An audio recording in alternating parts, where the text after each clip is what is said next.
Bonjour à tous et bienvenue dans votre journal des produits de bourse de l'UPSA du lundi 23 septembre.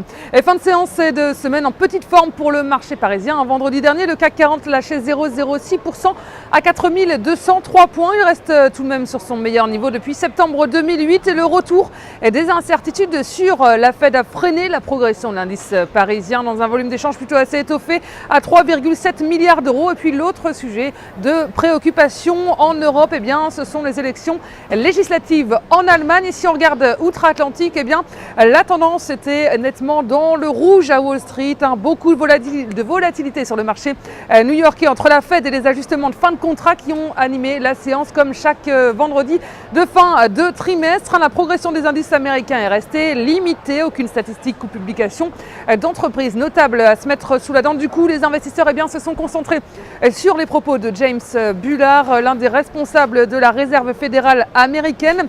Il a évoqué une possible réduction du soutien de la Fed en octobre à condition bien sûr que les données économiques s'améliorent.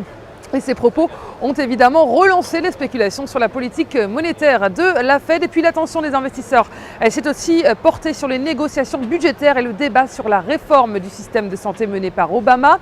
Et la valeur du jour à Wall Street, c'était Apple.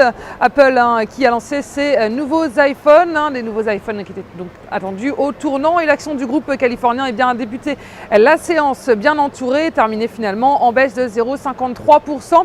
Et la valeur du jour, c'est aujourd'hui le laboratoire pharmaceutique Sanofi. Graphiquement, le trou de cotation ouvert le 19 septembre a permis au titre de casser une oblique baissière en place depuis fin juillet. Le RSI rebondit et est passé au-dessus de sa ligne de signal. Et ces éléments militent pour la mise en place d'une nouvelle phase de hausse avec les 81,12 € comme première cible.